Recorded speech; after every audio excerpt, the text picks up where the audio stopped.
Okay, now that I'm pretty sure that I have already started the live. Yes, I have, y'all. Um, welcome, welcome. You all cannot hear that. Oh, that sucks, monkey balls. Okay, well, hello everybody. It is your friendly neighborhood Tentacorn who has a bit of allergy problems today. But as everybody can see, I have officially fixed the overlay problem. So this is how we will be streaming from now on. And I am so bloody excited. There we go. We got our lives together. We're official now. But I am super excited to be going back to our Friday routine. And if you all have been with me, you know that we do Freaky Fridays where we just read. We can do group readings if you all want. We can do one on one, or you can just sit here and exist. This is a space for just low vibes, all that fun shit. Um, we're gonna give it about 5 minutes. That way, everybody on all the platforms can join in as well. And I'm gonna get the music going. That way, you all can just kind of get in the the vibes. You know. Oh my god, my allergies are killing my ass. I do apologize. Music, add source. It's probably because I wasn't actively playing.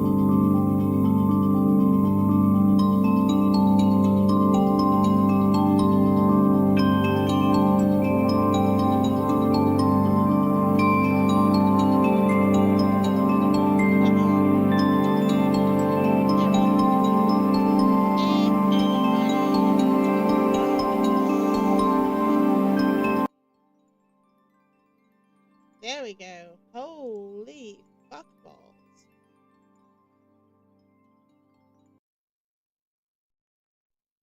Okay, let's see if that's fixed that. Let's see. Yes, indeed it has. Okay, wonderful. Phenomenal. Okay, yeah, perfect. What do you mean you can't hear me? I see my thing moving. You may want to turn me up. I'm muted on Discord, but I can see my mic wicks.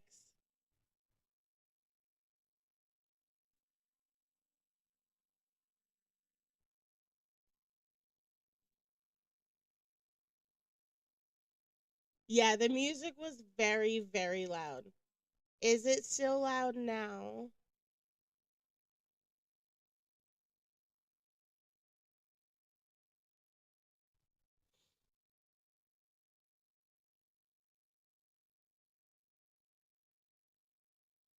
Um, okay. We're gonna roll with it at like here. There. That's where we're gonna keep it. I honestly could just make it to where I could hear it too. Ugh.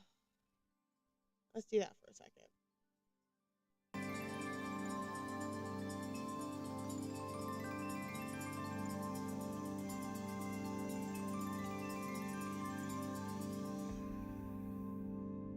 Okay. There you go. Okay, not bad. Um, but as I was going to say, it is. I am talking. It is Freaky Friday. Therefore, we are going to just chill and relax today. Honestly, I don't even feel like reading out loud. So today is going to be a day where we just exist with each other. So I'm going to give us a few minutes for everybody on all the platforms to get in here if they'd like. YouTube, you're able to chat with us as well. Um, I will be able to see what you all are saying, but everybody that is on Twitch or vice versa will not be able to. But feel free. I am also sitting in a Discord call at the moment where we will be existing even more, and I still can't like it. But that's fine.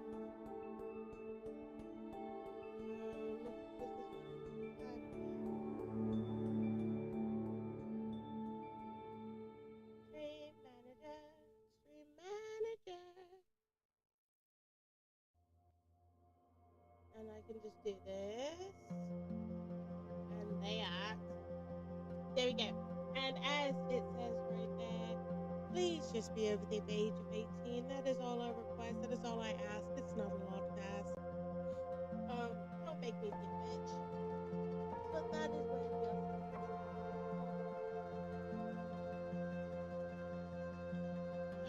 My headphones died.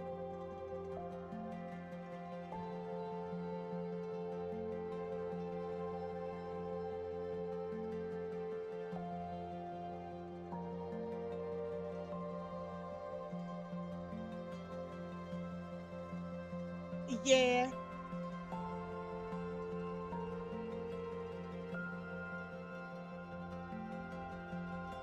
Which is really funny because I wasn't able to change anything.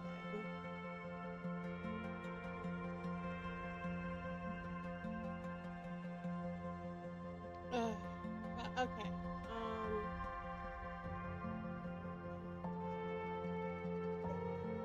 TikTok in and my other.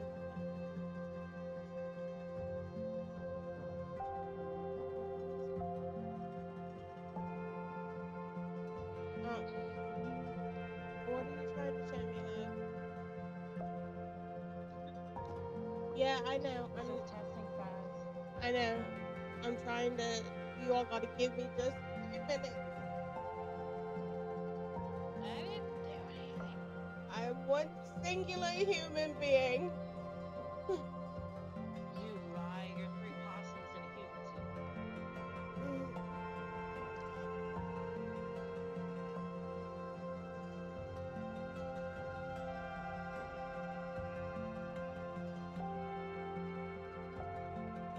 I forgot they can hear me.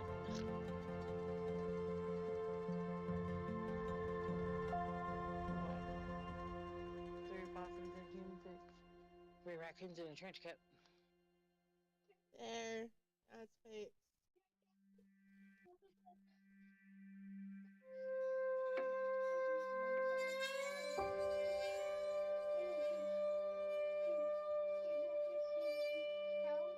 Yep, 3 pig rats in a pelt.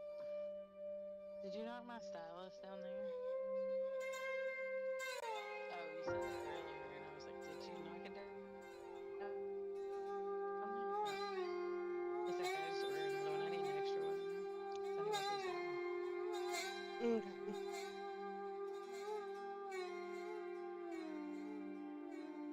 This is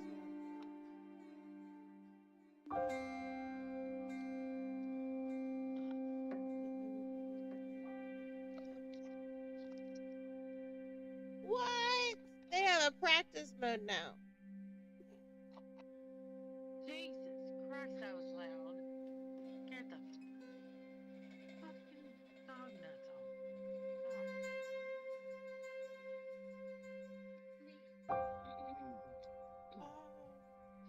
That is wrong.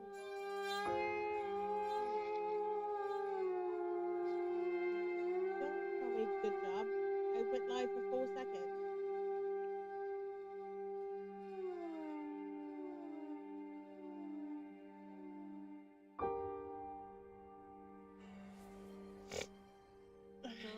Hello. I may turn off those sounds for this because no, that's not the vibe today, Jake. It is very much a chill, relax. I don't feel like fucking with people kind of okay, I'm turning it off. I physically can't today, y'all. Like, let me be real with y'all for just a few. After my hysterectomy that you all know about, I am not okay. So when I am voicing with you all, my community, that I physically can't, I need you all to respect that. Because it is a lot for me to drag myself out of my bed to come out here and introduce and entertain you all. So I need you all, if you want to stay a part of the community, to understand and respect that.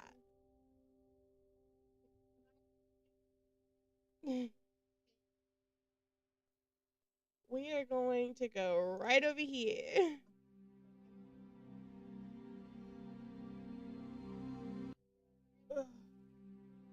I'm going to turn the music up a little bit.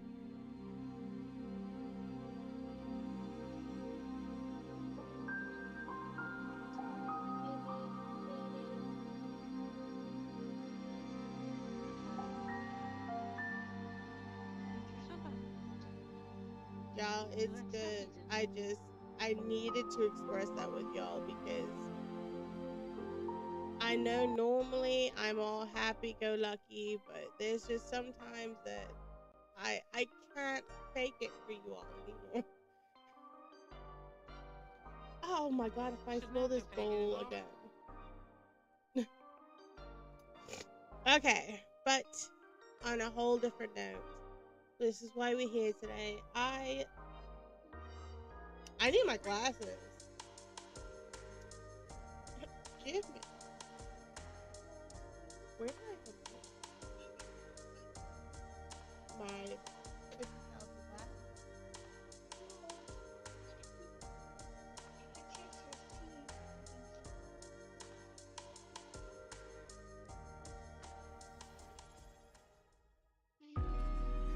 Thank you. Love you. Where the hell are my glasses?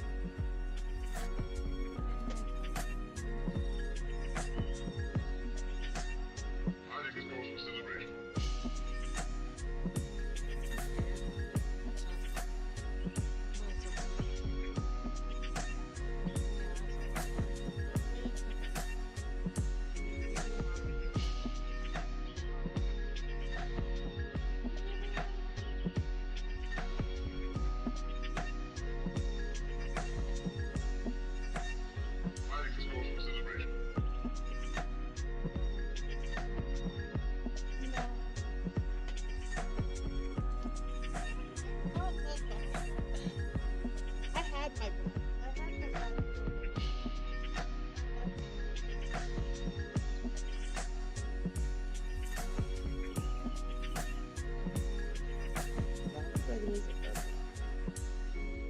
I know they were in my titties. I'm like, where the fuck did they go? I'll be back.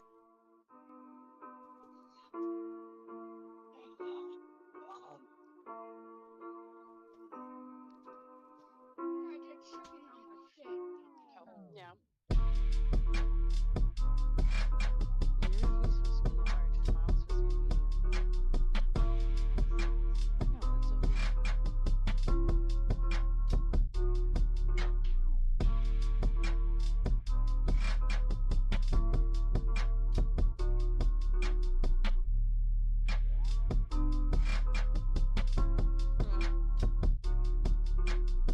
me? No, very much really.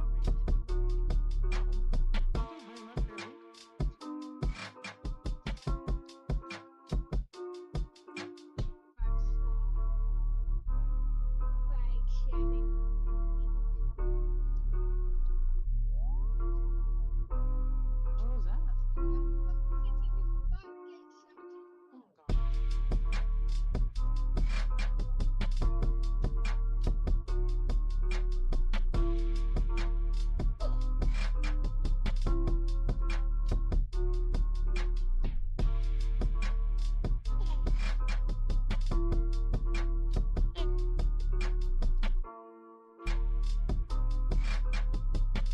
Oh, nice.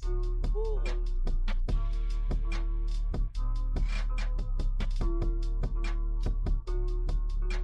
Okay.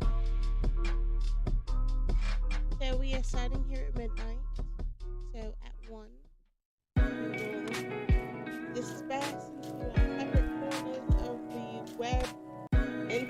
lives.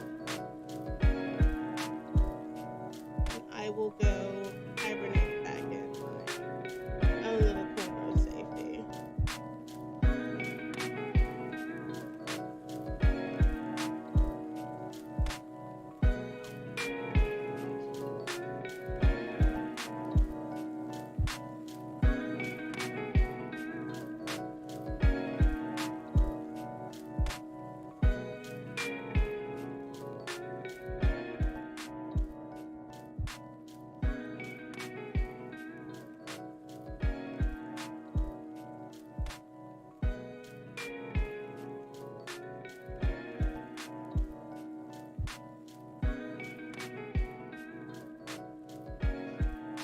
Wait,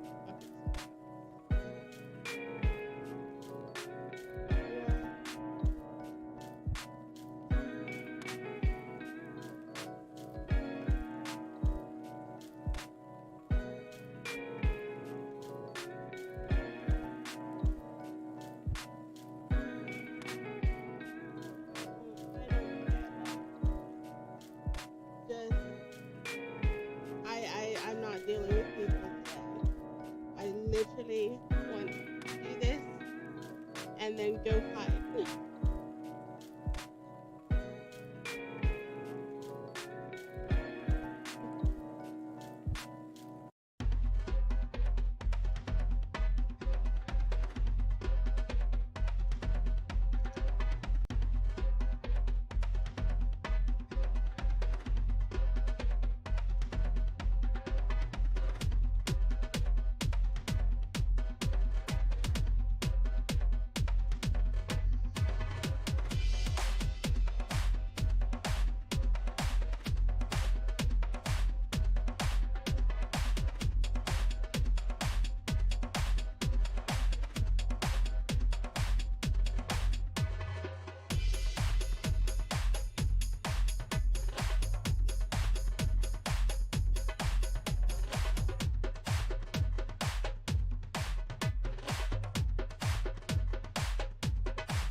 reading this one.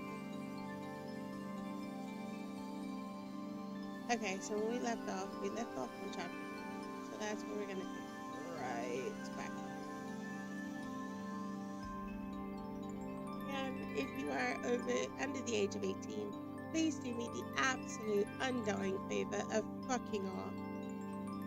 Love you. So we are starting back off on the second book in the series called A Court of Mist and Fury by Sarah J. Maas. Absolutely love her. I've already listened to all of them, but now I want to kind of intake the information instead of dreaming the information. So that's what we're gonna go with. We left off on chapter 4, so we're gonna pick back up. A few days before the wedding ceremony, guests began arriving, and I was grateful that I'd never be High Lady, never be Tamlin's equal in responsibility and power. A small, forgotten part of me roared and screamed at that. But dinner after dinner, luncheons and picnics and hunts, I was introduced and passed around, and my face hurt from the smile I kept plastered there all day. I began looking forward to the wedding, just knowing that once it was over, I wouldn't have to be pleasant or talk to anyone or do anything for a week, a month, a year. Tamlin endured it all in that quiet, near feral way of his, and told me again and again that the parties were a way to introduce me to his court, to give his people something to celebrate. He assured me that he hated the gatherings as much as I did, and that Lucian was the only one who really enjoyed himself. But I caught Tamlin grinning sometimes, and truthfully, he deserved it. He had earned it, and these people deserved it too. So I weathered it, clinging to Ian when Tamlin wasn't at my side, or if they were together, letting the two of them lead conversations while I counted down the hours until everyone would leave. You should head to bed, Ian said, both of us watching the assembled revelers packing the great hall. I spotted her by the open doors 30 minutes ago, and was grateful for the excuse to leave the gaggle of Tamlin's friends I'd been stuck talking to, or not talking to. Either way, they outright stared at me, or they tried so damn hard to come up with common topics. Hunting mostly. Conversation usually stalled after 3 minutes. I have another hour before I need to sleep, I said. Ianthe was in her usual pale robe, hooded up in that circlet of silver with its blue stone atop it. High Fae males eyed her as they meandered past where we stood by the wood-paneled wall near the main doors, either from awe or lust, or perhaps both, their gazes occasionally snagging on me. I knew the wide eyes had nothing to do with my bright green gown or pretty face, fairly blank compared to Ianthe's. I tried to ignore them. Are you ready for tomorrow? Is there anything I can do for you? Ianthe sipped from her glass of sparkling wine. The gown I wore tonight was a gift from her, actually. Spring court green, she called it. Alas, I had merely lingered while I dressed, unnervingly silent, letting Ianthe claim her usual duties. I'm fine. I'd already contemplated how pathetic it would be if I asked her to permanently stay until after the wedding. If I revealed that I dreaded her leaving me to this court, these people, until Nysa, a minor spring holiday to celebrate the end of seeding the field and to pass out from the first flower clippings of the season. Months and months had passed from then. Even having her live in her own temple was too removed.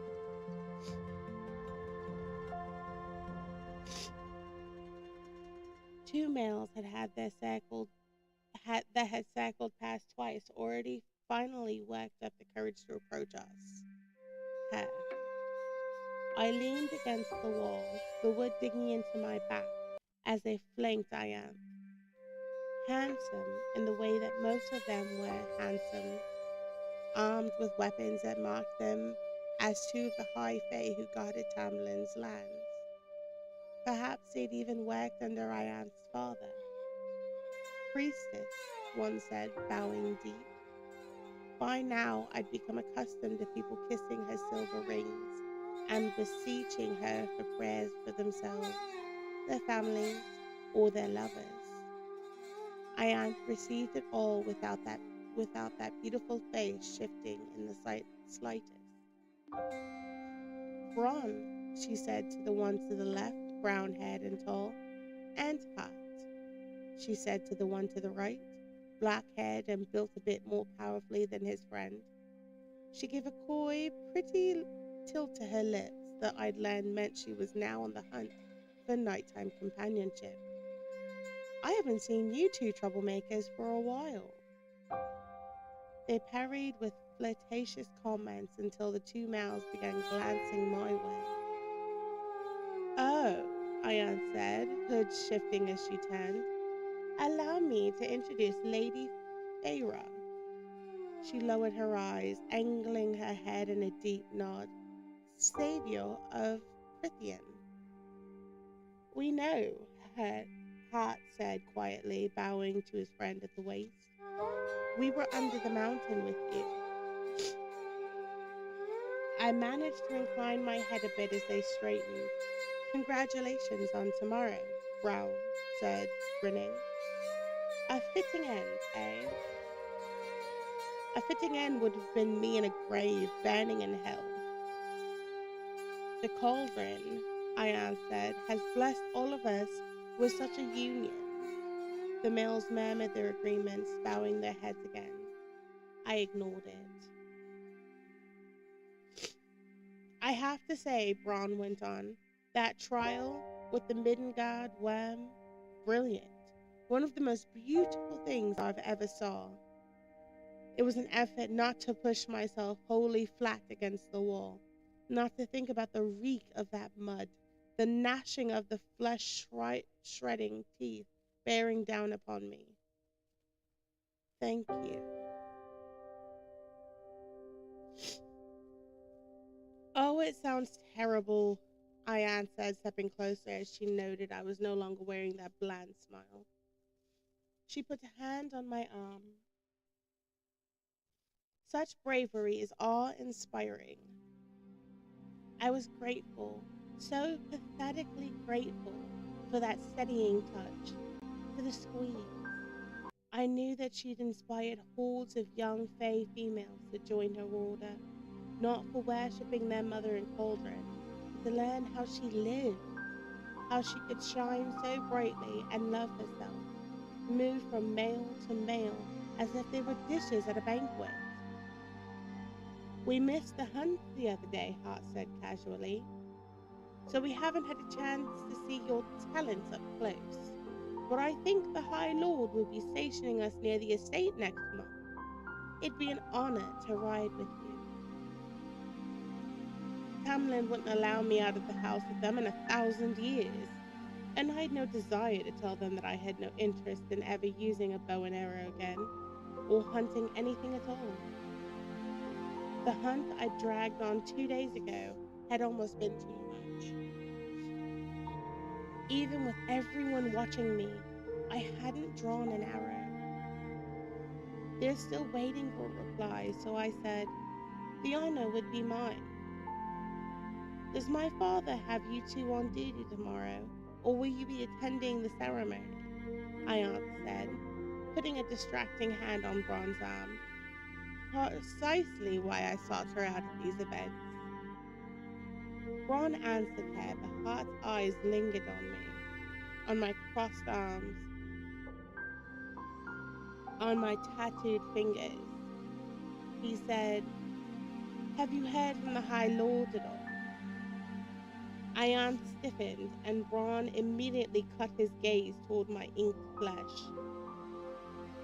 No, I said, holding Hart's gaze. He's probably running scared now that Tamlin's got his powers back. Then you don't know Rysand very well at all. Hart blinked, and even Ianthe kept silent. It was probably the most assertive thing I'd said to anyone during these parties. Well, we'll take care of him if need be, Hart said, shifting on his feet as I continued to hold his gaze, not bothering to soften my expression. Ianthe said to him, to me, the high priestesses are taking care of it. We will not allow our savior to be treated so ill. I schooled my face into neutrality. Was that why Tamlin had initially sought out Ianthe? To make an alliance? My chest tightened a bit. I turned to her. I'm going up. Tell Tamlin I'll see him tomorrow. Tomorrow. Because tonight, Ianthe had told me we'd spend apart, as dictated by their long-held traditions. Ianthe kissed my cheek, her hood shielding me from the room from a heartbeat. I'm at your disposal, lady. Send word if you need anything.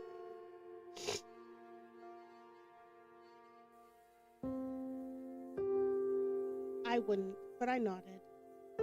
As I slipped into the room, I peered towards the front, where Tamlin and Lucien were surrounded by a circle of high-fae males and females.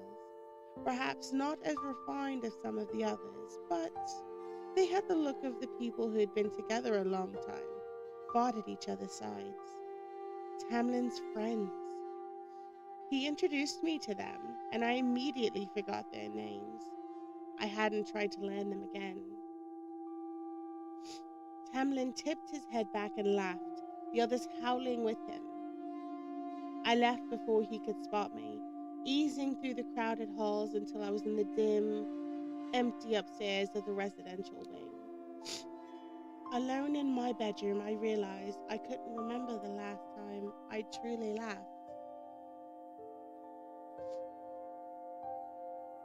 The ceiling pushed down, the large, blunt spikes so hot I could see the heat ripping off them even from where I was chained to the floor. Chained because I was illiterate and couldn't read the riddle written on the wall, and Amarantha was glad to let me be impaled. Closer and closer, there was no one coming to save me from this horrible death. I'd hurt and be slow, and I'd cry. I might even cry for my mother, who never cared for me anyway. I might beg her to save me. My limbs flailed as I shot upright in bed, yanking against invisible chains. I would have lurched for the bathing room had my legs and arms not shook so badly. Had I been able to breathe. I scanned the bedroom, shuddering. Real. This was real. The horrors. Those were nightmares. I was out. I was alive. I was safe.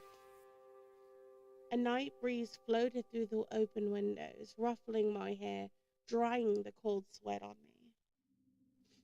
The dark sky beckoned, the stars so deep and small, like speckles of frost.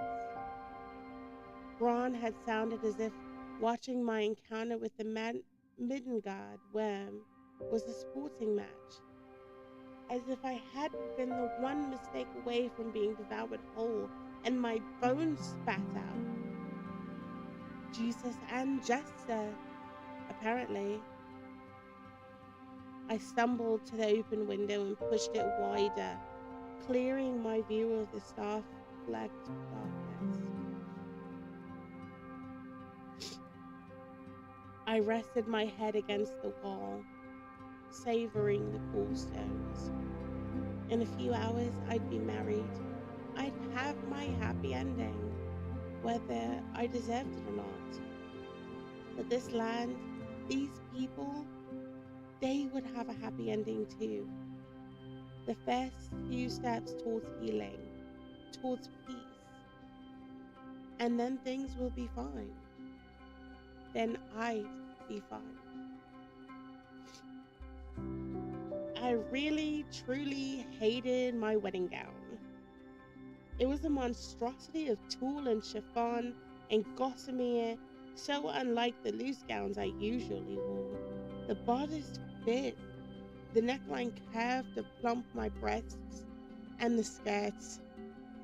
The skirts were a sparkling tent, practically floating in the balmy spring air. No wonder Tamlin had laughed. Even Alice, as she dressed me, had hummed to herself but said nothing.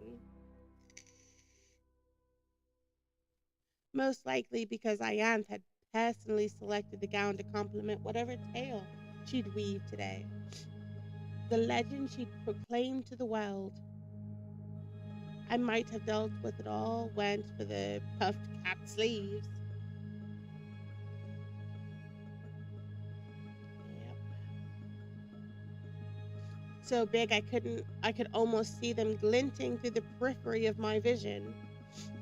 My hair had been curled half up, half down, intertwined with pearls and jewels, and the cauldron knew that, and it had been taken all my self-control to keep from cringing at the mirror before descending the sweeping stairs into the main hall. My dress hissed and swished with each step. Beyond the shut patio doors where I paused, the garden had been bedecked in ribbons and lanterns in shades of cream, blush, and sky blue. 300 chairs were assembled in the largest courtyard, each seated occupied by Tamlin's court. I had made my way down the main aisle, enduring their stares before I reached the dais on the other end, where Tamlin would be waiting.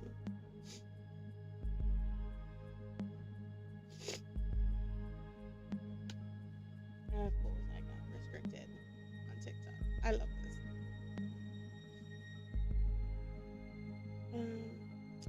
Then Ianthe would sanction and bless our union right before sundown as a representative of all 12 high priestesses.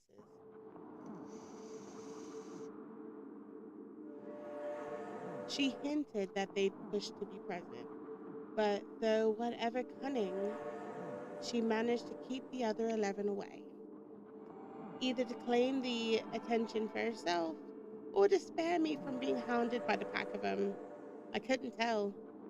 Perhaps both. My mouth went paper dry as Alice fluffed out the sparkling trail on my gown in the shadow of the garden doors. Silk and gossamer rustled and sighed, and I gripped the pale bouquet with my gloved hand, nearly snapping the stems. Elbow-length silk gloves to hide the markings. Ianthe had delivered them herself this morning in a velvet-lined box. Don't be nervous, Alice chuckled. Alice clucked. My bad. Her tree bark skin rich and flustered with the honey gold evening light. I'm not, I rasped. You're fidgeting like my youngest nephew during a haircut, she finished, fussing over my dress, shooing away some servants who'd come to spy on me before the ceremony. I pretended I didn't see them, or the glittering, sunset-gilded crowd seated in the courtyard ahead, and toyed with some invisible fleck of dust on my skirts. You look beautiful, Alice said quietly. I was fairly certain her thoughts on the dress were the same as my own, but I believed her. Thank you. And you sound like you're going to a funeral. I plastered a grin on my face. Alice rolled her eyes, but she nudged me towards the door as they opened on some immortal wind, lifted, music streaming in. It'll be over faster than you can blink, she promised, and then gently pushed me into the last of the sunlight. 300 people rose to their feet and pivoted towards me.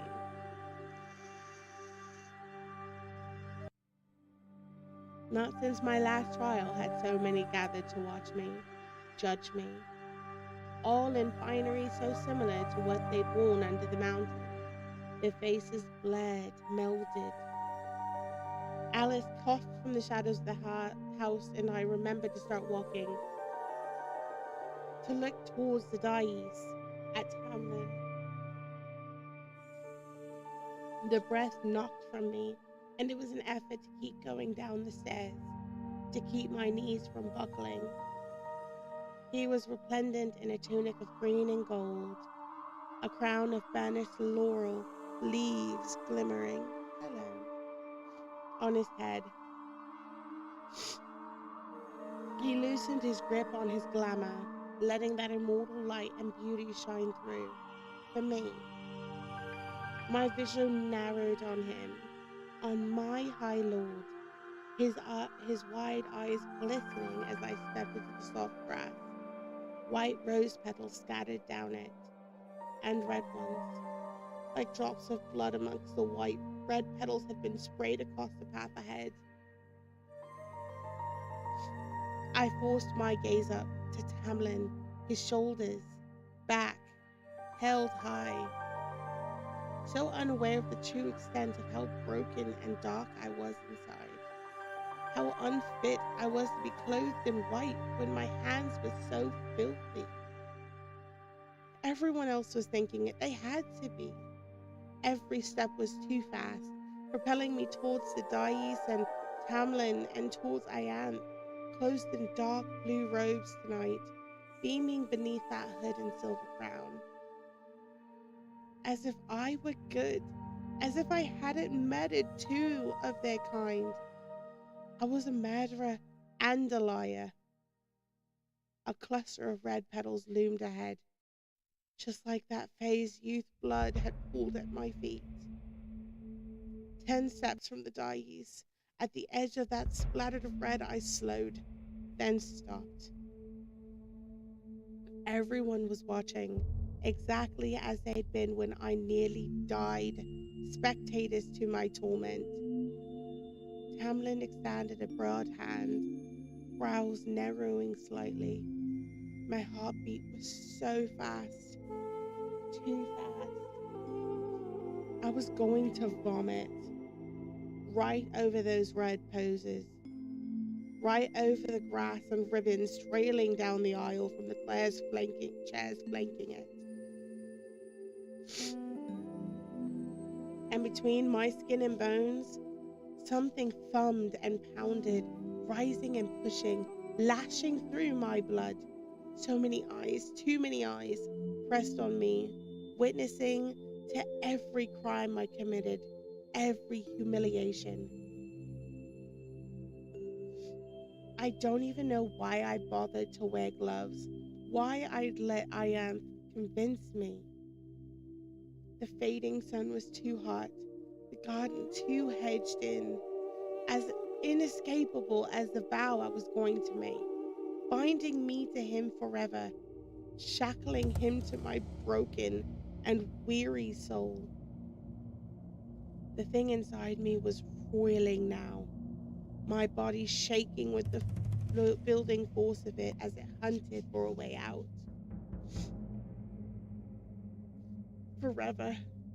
I would never get better, never get free of myself, of that dungeon where I'd spent 3 months. Feyre, Tamlin said, his hands steady as he continued to reach for mine. The sun sank past the lip of the western garden walls. Shadows pooled, chilling the air.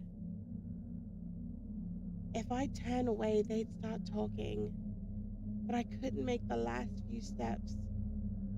Couldn't. Couldn't. I was going to fall apart right there, right then, and they'd see precisely how ruined I was. Help me, help me, help me, I begged someone, anyone. Begged Lucian, standing in the front row, his metal eyes fixed on me. Begged Ianthe, face serene and patient and lovely within that hood. Save me, please. Save me. Get me out. End this. Tamlin took a step towards me, concern shading those eyes. I retreated a step. No. Tamlin's mouth tightened. The crowd murmured. Silk streamers laden with globes of gold phalite twinkled into the life above and around us. Hyanth said smoothly, "Come, bride, and be joined with your true love. Come, bride, and let good triumph at last." Good. I was not good. I was nothing. And my soul, my entire soul, was damned. I tried to get my traitorous lungs to draw air so I could voice the word, no. No. But I didn't have to say it.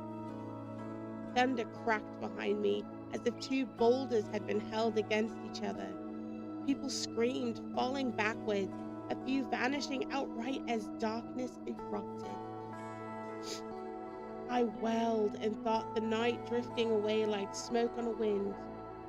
I found Rhysand, straightening the lapels on his black jacket. "Hello, favorite darling," he purred.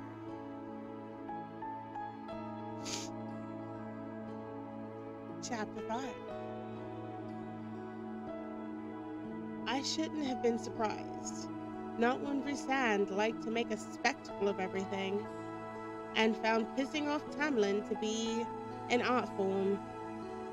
But there he was, Rhysand, High Lord of the Night Court, now stood beside me, darkness leaping from him like ink in water.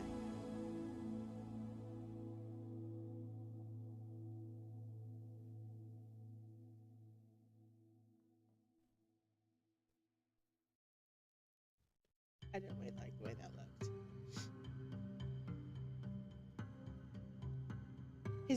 He angled his head,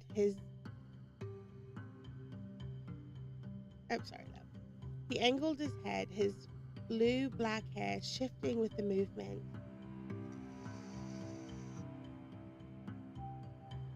Those violet eyes sparkled in the golden phalite as they fixed on Tamlin, as he held up a hand to where Tamlin and Lucian and their sentries had their swords half drawn, sizing up how to get me out of the way, how to bring him down. But at the lift of that hand, they froze. Hyanth, however, was backing away slowly, face draining of color. "What a pretty little wedding," Rhysand said, stuffing his hands into his pocket as those many swords remained in their sheaths. The remaining crowd was pressing back, some climbing over seats to get away. Rhysand looked over me slowly and clicked his tongue at my silk gloves. Whatever had been building beneath my skin went still and cold. "Get the hell out," growled Tamlin, stalking towards us, claws ripped from his knuckles. Rhys clicked his tongue again. "Oh, I don't think so. Not when I need to call in my bargain with favorite darling." My stomach hollowed out. "No, not now." "You tried to break the bargain and you know what will happen," Rhys went on, chuckling a bit at the crowd still falling over themselves to get away from him. He jerked his chin towards me. "I gave you 3 months of freedom. You could at least look happy to see me." I was shaking too badly to say anything. Rhys's eyes flickered with distaste. Their expression was gone when he faced Tamlin again. "I'll be taking her now." "Don't you dare," Tamlin snarled behind him. The dais was empty. Hyanth had vanished entirely. along with most of those in attendance. Was I interrupting? I thought it was over. Reese gave me a smile dripping with venom. He knew. Through that bond, through whatever magic was between us, he known I was about to say no. At least Feyre seemed to think so. Tamlin snarled. Let us finish the ceremony. Your high priestess, Reese said, seems to think it's over too. Tamlin stiffened as he looked over his shoulder to find the altar empty. When he'd faced us again, his claws had eased halfway back into his hands. Reese, I'm in no mood to bargain, Reese said. Even though I could work it to my advantage, I'm sure. I jolted at the caress of his hand on my elbow. Let's go. I didn't move. Tamlin, I breathed.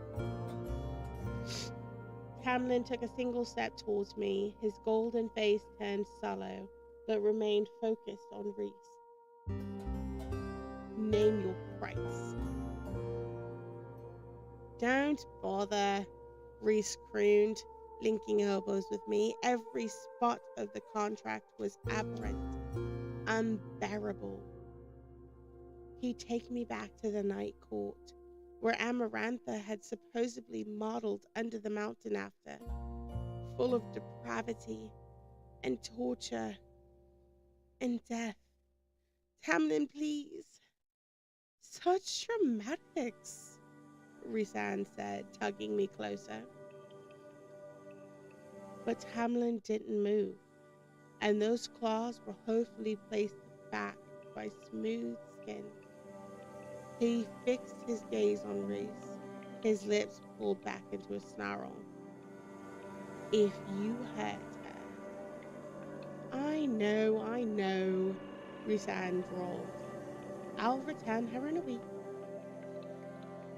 No, Tamlin couldn't be making those kinds of threats, not when they meant he was letting me go. Even Lucian was gaping at Tamlin, his face white with fury and shock.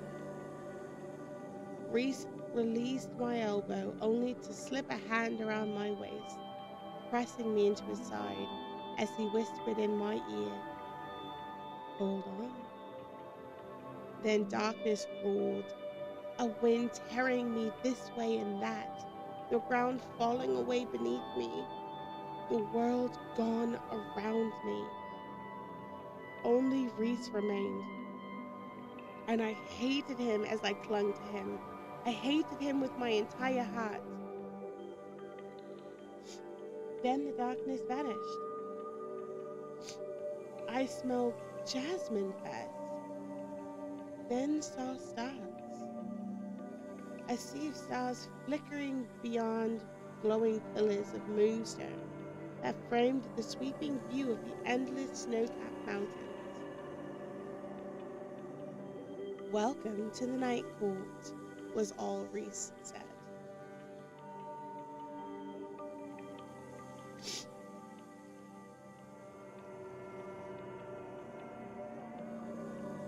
It was the most beautiful place I'd ever seen.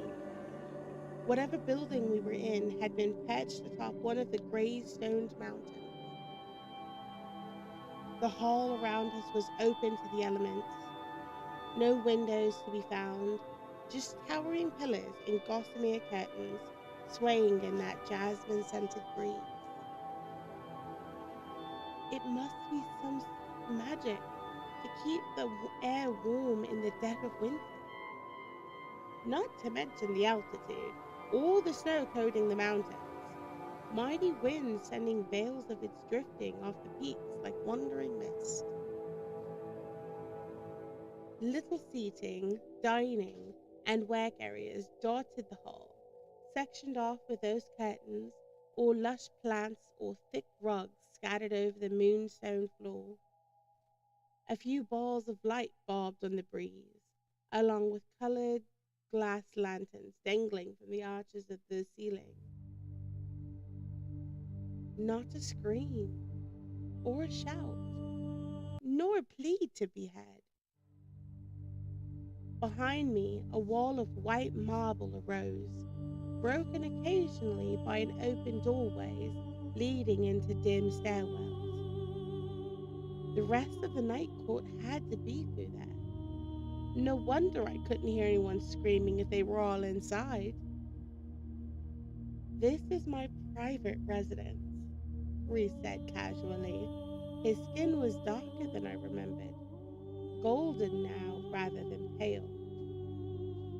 Pale from being locked under the mountain for 50 years.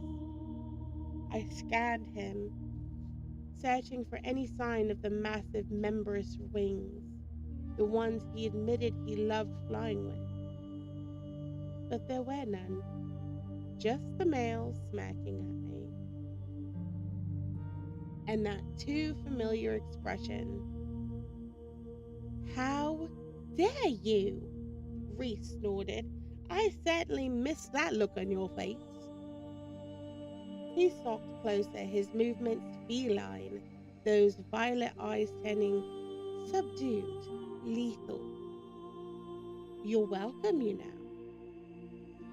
For what? Reese paused less than a foot away, sliding his hands into his pockets. The night didn't seem to ripple from here, and he appeared, despite his perfection, almost normal. For saving you when you asked. I stiffened. I didn't ask for anything. His stare dipped to my left hand.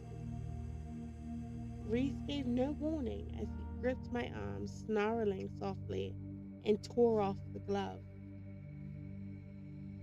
His touch was like a brand, and I flinched, yielding a step, but he held firm until he'd gotten both gloves off.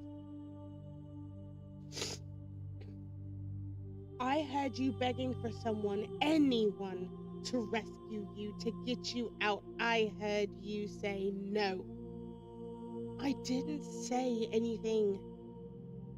He turned his bare hand over, his hold tightening as he examined the eye he tattooed. He tapped the pupil once, twice. I heard it loud and clear. Welsh, you never cease to amaze me. I wrenched my hand away. Take me back now. I didn't want to be stolen away. He shrugged. What better time to take you here? Maybe Tamlin didn't notice you were about to reject him in front of his entire court. Maybe you could now simply blame it on me. You're a bastard. You made it clear enough that I had reservations. Such gratitude as always. I struggled to get down a single deep breath. What do you want from me? Want? I want you to say thank you, first of all. Then I want you to take off that hideous dress. You look... His mouth cut a cruel line. You look exactly like a doe-eyed damsel he and that simpering priestess want you to be. You don't know anything about me or us. Reese gave me a knowing smile. Does Tamlin? Does he ever ask you why you hell your guts up every night? Or why you can't go into certain rooms?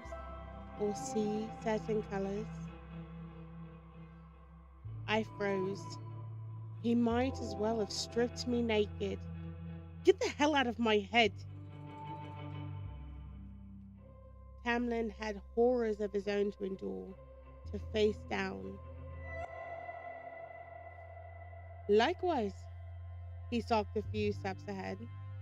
You think I enjoy being awoken every night by visions of you puking? You send everything right down that bund, and I don't appreciate having a front row seat when I'm trying to sleep.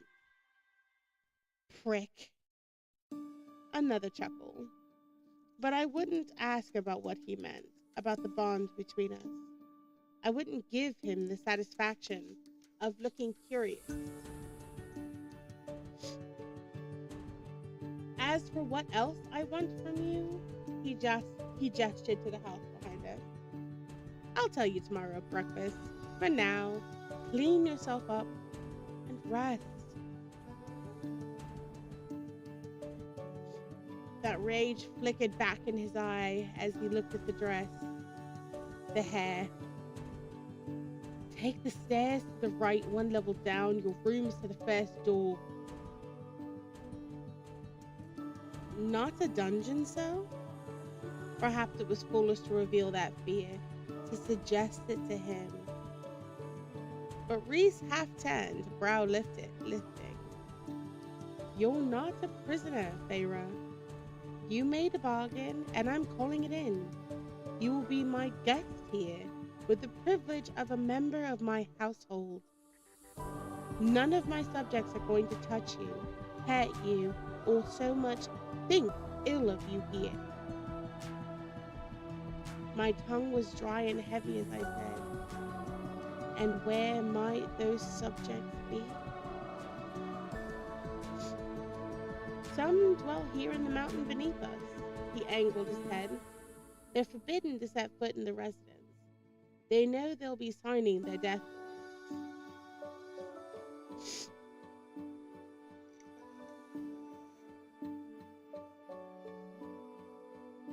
Oh yeah, horrible allergies right now. I am struggle bussing. By the time I finish this chapter, we're gonna be done for the night. Because I still have pages. Oh my god. Yeah, we got this. Okay. Amarantha wasn't very creative, he said with a quiet wrath.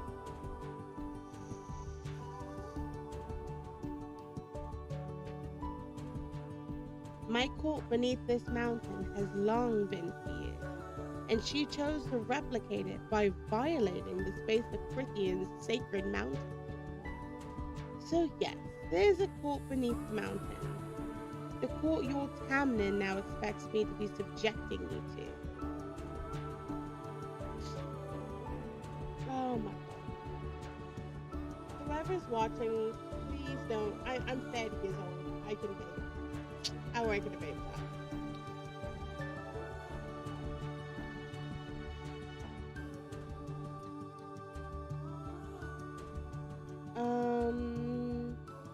Oh, there it is. When are you taking me there? If I had to go underground, had to see those kinds of horrors again, I'd beg him not to take me. I didn't care how pathetic it made me. I'd lost any sort of qualms about that, about what lines I'd crossed to survive. I'm not, he rolled his shoulders. This is my home, and the court beneath is my occupation, as you mortals call it. I do not like for the two to overlap very often. My brows rose slightly. You mortals. Starlight danced along the planes of his face. Should I consider you something different? A challenge. I shoved away any irritation of my amusement again, tugging at the corner of his lips, and instead said, and the other denizens of your court? The Night Court territory was enormous, bigger than any other in Prithian, and all around us were those empty, snow-blasted mountains. No signs of towns, cities, or anything. Scattered throughout, dwellings as they wish, just as you are now, free to roam where you wish. I wish to roam home. Reese laughed, finally sauntering towards the other end of the hall, which ended in a veranda open to the stars. I'm willing to accept your thanks at any time, you know, he called to me without looking back. Reese exploded in my vision, and I couldn't breathe very fast. Couldn't think above the roar in my head. One heartbeat. I was staring after him. The next, I had my shoe in my hand. I held it at him with all my strength, all of my considerable, immortal strength. I barely saw my silk slipper as it flew through the air fast as a shooting star. So fast that even a high lord couldn't detect it as it neared, and then slammed into his head. Reese whirled, a hand rising to the back of his head, his eyes wide. I already had the other shoe in my hand. Reese's lips pulled back from his teeth. I dare you. Temper. He had to be in some good mood today to let his temper show this much. Good. That makes two of us. I flung the other shoe right at his head, as swift and hard as the first one. His hand snatched up, grabbing the shoe mere inches from his face. Reese hissed and lowered the shoe, his eye melting into mine as the silk dissolved into glittering black dust in his fist. His fingers unfurled, the last of the sparkling ashes blowing into oblivion, and he surveyed my hand, my body, my face.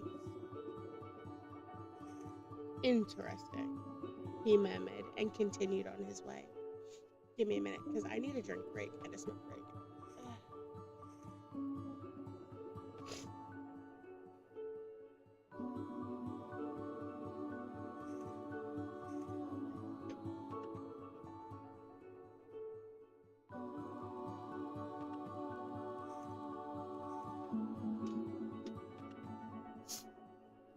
I need a drink.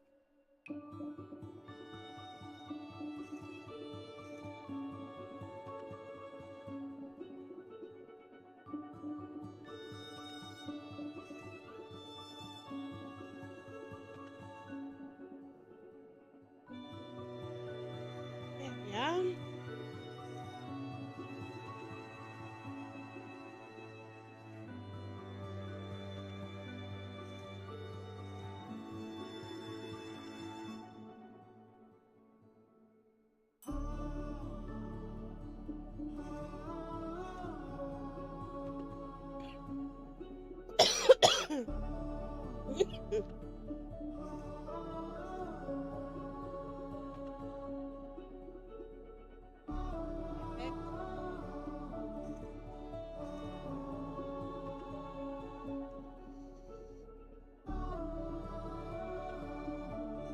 Okay.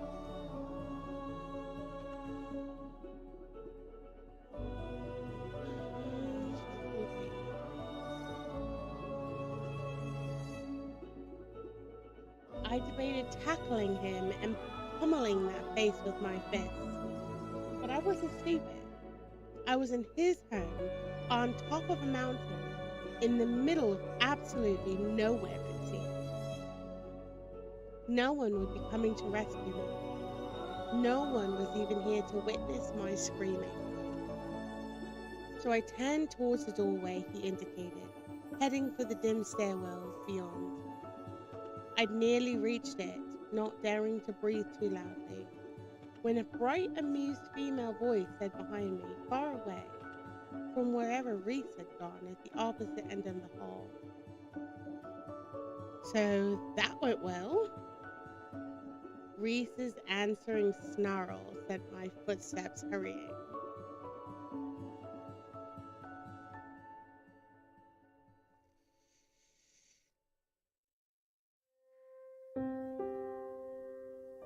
My room was a dream. After scouring it for any sign of danger,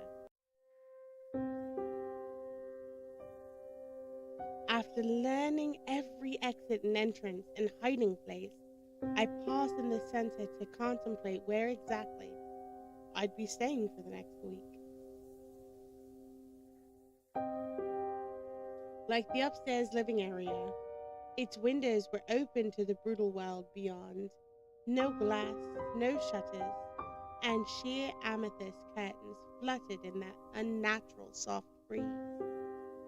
The large bed was a creamy white and ivory concoction with pillows and blankets and throws for days, which made more inviting by the twin golden lamps beside it. An armoire with dressing table occupied a wall, framed by those glassless windows. Across the room, a chamber with a porcelain sink and toilet lay behind an arched wooden door. But the bath, oh, the bath, occupying the other half of the bedroom, my bathtub was actually a pool, hanging right off the mountain itself. A pool for soaking, for enjoying myself. Its far edge seemed to disappear into nothing, the water flowing silently off the side and into the night beyond. A narrow ledge on the adjacent wall was lined with a fat, guttering candles, whose glow guided the dark, glassy surface and wafting tendrils of sea. Open, airy, plush, and calm. This room was fit for an empress, with the marble floors, silks, velvets, and elegant details. Only an empress could have afforded it. I tried not to think what Reese's chamber was like. If this is how he treated his guests. Guest, not prisoner. Well, the room proved it. I didn't bother barricading the door. Reese could likely fly in if he felt like it, and I'd seen him shatter a fairy's mind without so much as blinking. I doubted a bit of wood would keep out that horrible power. I again surveyed the room, my wedding gown hissing on the warm marble floors. I peered down at myself. You look ridiculous. He itched my cheeks and neck. It didn't excuse what he'd done. Even if he'd saved me, I choked on the word from having to refuse Tamlin. Having to explain. Slowly, I tugged the pins and baubles from my curled hair, piling them onto the dressing table. The sight was enough for me to grit my teeth, and I swept them into an empty drawer instead, slamming it shut so hard the mirror on the table rattled. I rubbed at my scalp, aching from the weight of the curls and prodding pins.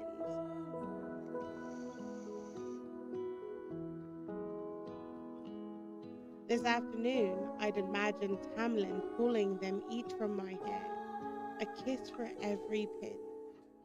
But now, I swallowed against the burning in my throat.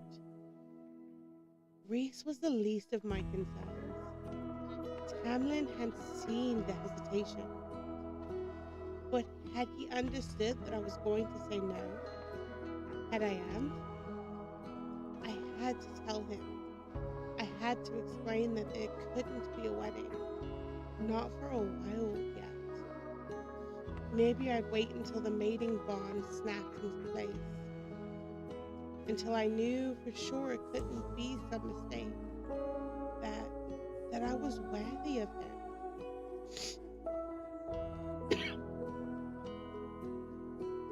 maybe wait until he too had faced the nightmares stalking him, relaxed his grip on things a bit, on me, even if I understood his need to protect, his fear of losing me. Perhaps I could explain everything once I returned. But so many people had seen it, seen me hesitate. My lower lip trembled, and I had begun unbuttoning my gown, then tugging it off my shoulder.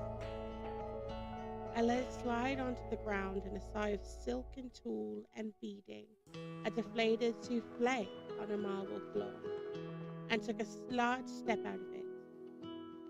Even my undergarments were ridiculous. Frothy scrapes of lace, unintended, solely for Tamlin to admire, and then tear into ribbons.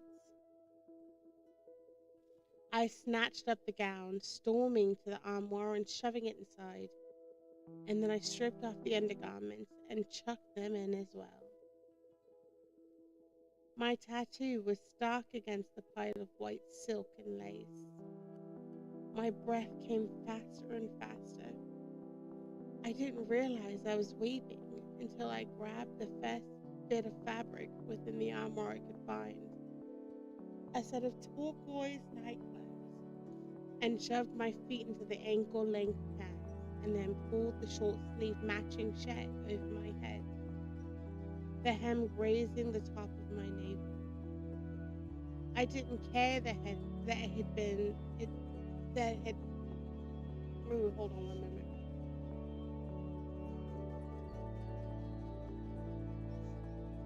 Oh, there we are.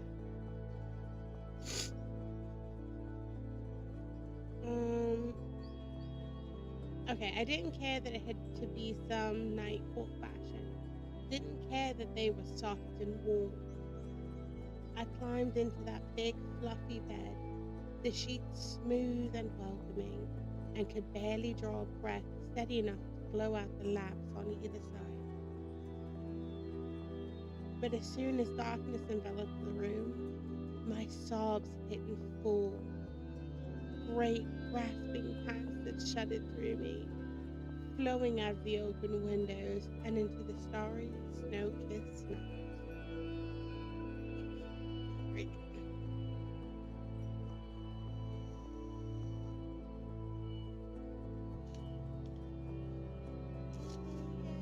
Got like 4 pages.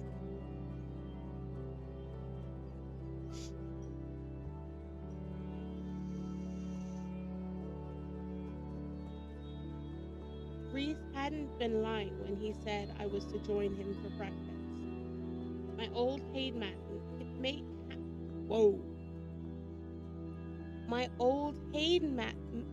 handmaiden from under the mountains appeared at my door just past dawn.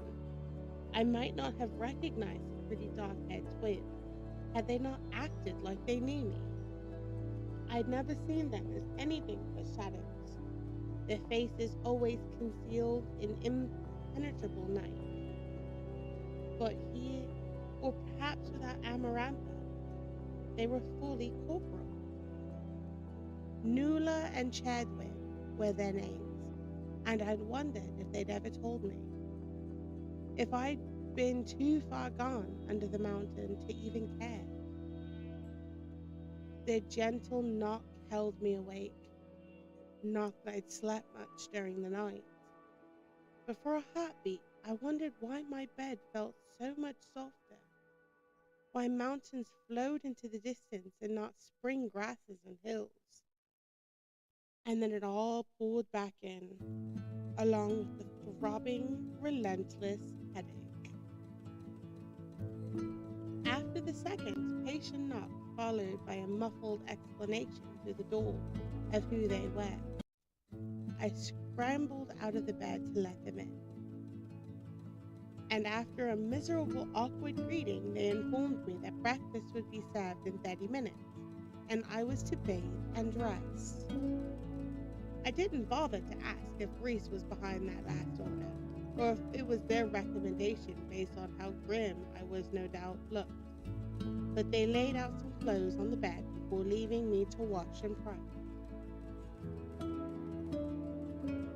I was tempted to linger in the luxurious heat of the bathtub for the rest of the day, but a faint, endlessly amusing tug cleaved through my hot headache. I knew that tug.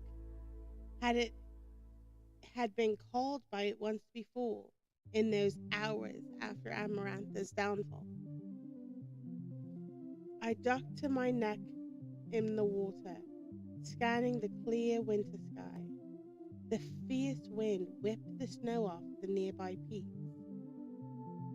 No sign of him, no pounding of beating wings, but the tug yanked again in my mind, my gut, a summoning, like some servant's bell. Cursing him soundly, I scrubbed myself down and dressed in the clothes they'd left. And now, striding across the sunny upper level, I blindly followed the source of that insufferable tug. My magenta silk shoes near silent on the moonstone floors. I wanted to shred the clothes off me, if only for the fact that they belonged to this place, to him. My high-waisted pinch pants were loose and billowing, gathered at my ankles with a velvet cuff of bright gold. The long sleeves of the matching top were made of gossamer, also gathered at the wrists, and at the top itself hung to my navel, revealing a sliver of skin as I walked. Comfortable, easy to move in, to run. Feminine, exotic. Thin enough that, unless Reese planned to torment me by casting me into the winter wastelands around us, I could assume I wasn't going to be leaving the borders of whatever warming magic kept this palace so balmy. At least the tattoo, visible through the sheer sleeve, wouldn't be out of place here. But the clothes were still made a part of his court, and no doubt part of the game he intended to play with me. At the very end of the upper level, a small glass table gleamed like quicksilver in the heart of the stone veranda, set with 3 chairs and laden with juices, fruits, pastries, and breakfast meats. And in one of those chairs, though Reese stared out of the sweeping view, the snowy mountains near blinding in the sunlight. I knew he'd sensed my arrival from the moment I cleared the stairway on the other side of the hall. Maybe since I'd awoken, if that tug was any indication. I paused between the last 2 pillars, studying the High Lord lounging at the breakfast table and the view he surveyed. I'm not a dog to be summoned, I said by way of greeting. Slowly, Reese looked over his shoulder. Those violet eyes were vibrant in the light, and I curled my fingers into fists as they swept from my head to the toes and back up again. He frowned at whatever he found lacking. I didn't want you to get lost, he said blandly. My head throbbed, and I eyed the silver teapot steaming in the center of the table. A cup of tea. I thought it'd always be dark here, I said, if only to not look quite as desperate for that life-giving tea so eagerly in the morning.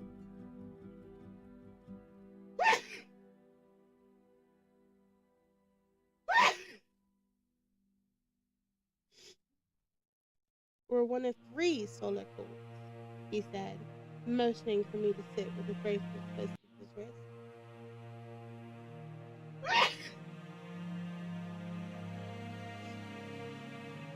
Thank you.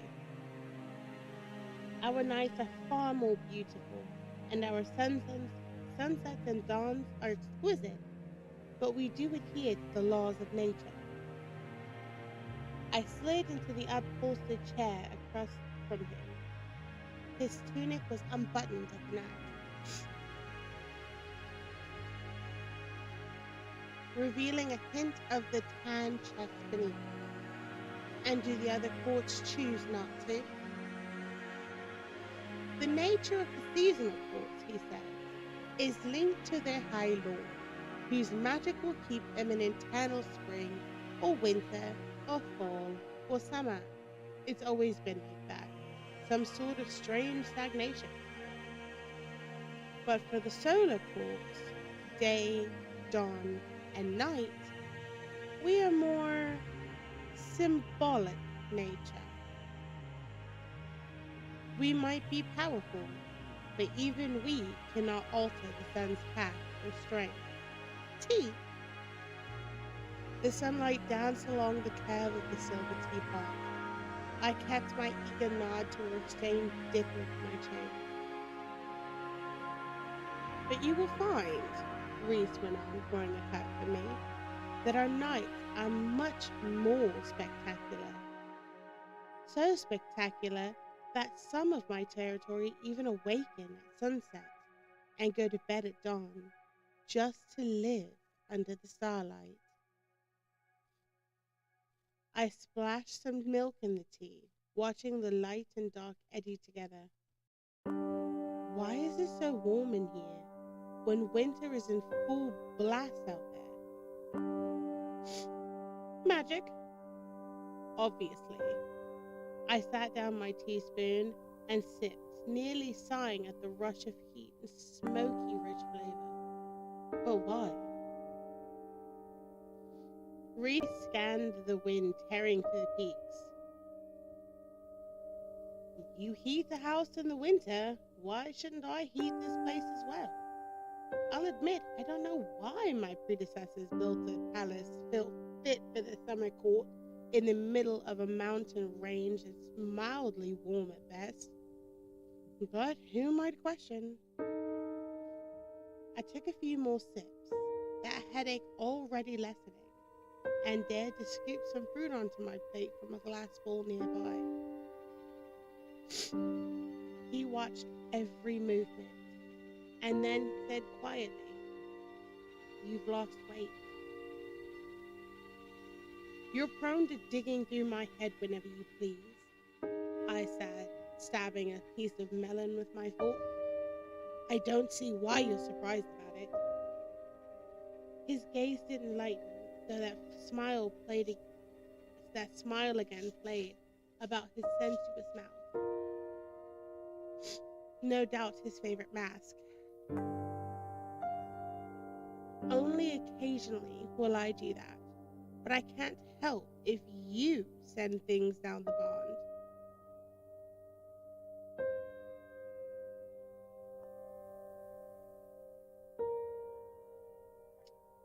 I contemplated refusing to ask if he had done last night, but how does it work? This bond that allows you to see inside of my head. He sipped his own tea. Think of the bargains bond as a bridge between us, and at either end is a door to our retrospective minds, a shield. My innate talents allow me to slip through the mental shields at anyone I wish, with or without that bridge, unless they're very, very strong or have trained extensively to keep those shields tight. As a human, the gate to your mind were flung open for me to scroll through. As Faye, a little shrug. Sometimes you unwittingly have a shield up. Sometimes, when emotion seems to be running strong, that shield vanishes. And sometimes, when those shields are open, you might as well be standing at the gates to your mind, shouting your thoughts across the bridge to me. Sometimes I hear them, sometimes I don't. I scowled, clenching my fork harder. And how often do you just rifle through my mind when the shields are down? All amusement fades from his face. when I can't tell if your nightmares are real or imagined, when you're about to be married and you silently beg anyone to help you, only when you drop your mental shield and unknowingly blast those things down the bridge. And to answer your question before you ask, yes, even with your shields up, I could get through them if I wished. You could train them, learn how to shield against someone like me, even with the bond bridging our minds and my own abilities. I ignored the offer. Agreeing to do anything with him felt too permanent, too accepting of the bargain between us. What do you want with me? You said you'd tell me here, so tell me. Reese leaned back in his chair, folding powerful arms that even fine clothes couldn't hide. For the week, I want you to learn to read. And that is the end of that chapter.